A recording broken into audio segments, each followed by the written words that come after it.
bien salut à tous les amis, c'est Xproject, j'espère que vous allez bien. Aujourd'hui on se retrouve pour une nouvelle vidéo.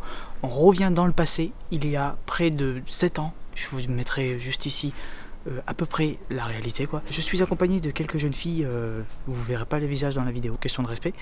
Donc du coup on revient dans le passé et je vous fais découvrir un lieu que j'ai déjà visité dans ma toute première vidéo. C'est parti.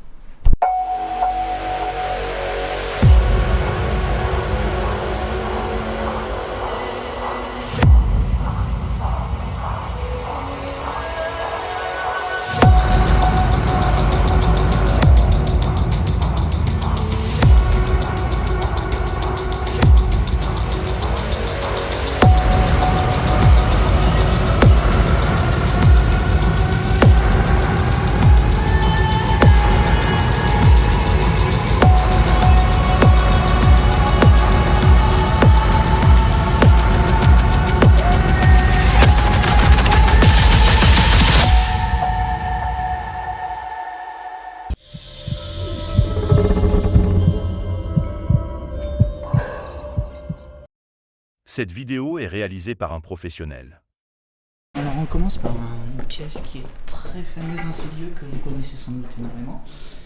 On est dans une ancienne pièce qui, je pense, servait de bureau, qui a pris feu depuis le temps. C'était pas comme ça il y a quelques années. J'essaie de vous mettre quelques plans au fur et à mesure sur la dernière vidéo dans ce lieu. Vous verrez que ça a énormément changé. Je me rappelle qu'ici il y avait des bibliothèques.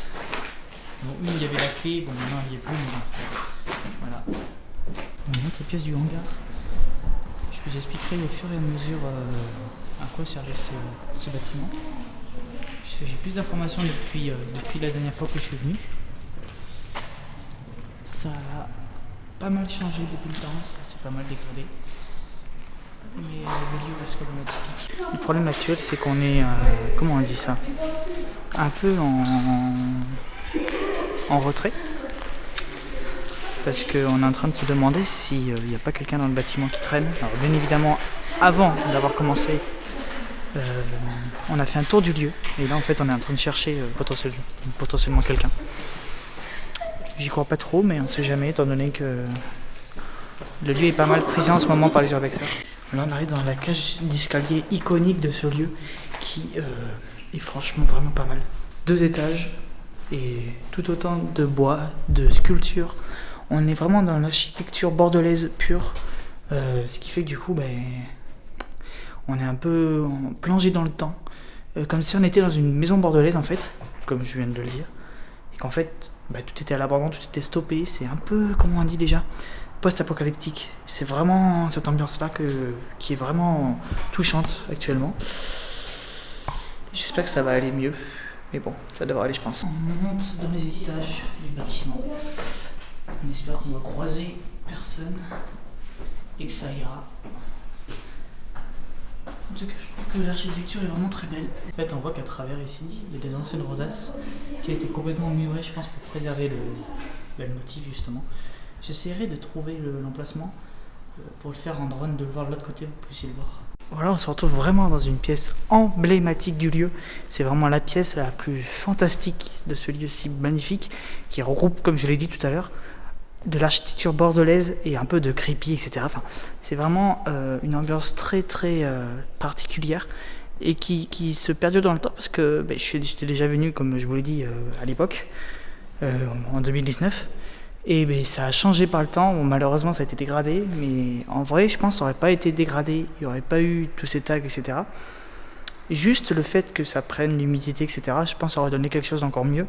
Malheureusement ça a été dégradé, malheureusement. Mais on a toujours cet esprit-là et cette fresque bordelaise qui est vraiment emblématique de ce lieu.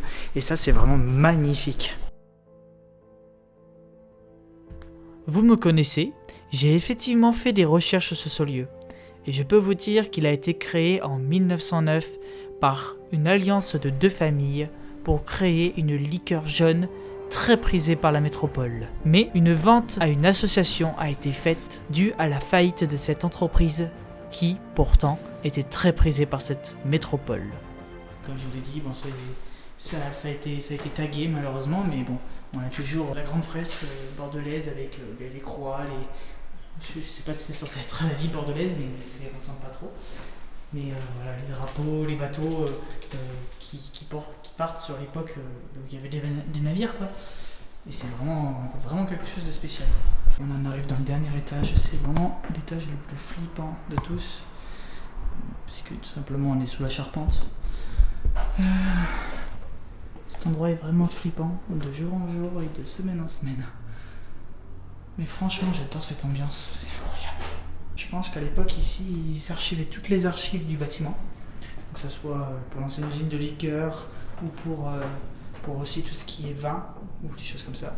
Et aussi l'ancienne usine automobile qui avait aussi, du coup, ici à l'époque. Maintenant, il reste quelques vestiges. Pas de bouteilles, malheureusement, mais bon, c'est comme ça. Ce couloir sans fin est toujours aussi flippant. Surtout quand il a traversé le temps comme actuellement. Cet esprit un peu post-apocalyptique, je sais que je fais que me répéter, mais c'est vraiment une ambiance très particulière. C'est pour ça que j'aime bien ce lieu, c'est parce qu'il est renferme plein de secrets et il est vraiment très particulier à visiter en fait. Impressionnant cette toile, on dirait qu'elle est en train de pourrir littéralement de l'intérieur, elle se désagrège au fil du temps. C'est vraiment impressionnant. C'est là qu'on voit que le temps fait les choses elles-mêmes en fait. C'est vraiment impressionnant. Et c'est vraiment... il y a eu peut-être des coups, je pense, de personnes qui sont venues mettre des coups à l'intérieur.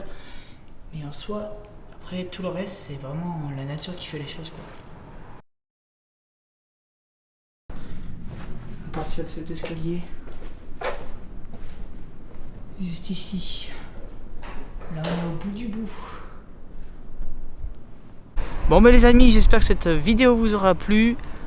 Je suis tout en haut du toit, je peux vous dire que la vue est vraiment pas mal. Je vous la montrerai pas parce que j'aurai sans doute quelques plans en drone, mais pas qui montrent la vue. Voilà, c'est tout ce que je peux vous dire. Du coup, j'espère que cette vidéo vous aura plu. N'hésitez pas à vous abonner, à partager la chaîne YouTube et d'activer les notifications relatives à la chaîne. C'était X-Project. À la prochaine et surtout, à plus. Et profitez bien de votre journée. Ciao, ciao.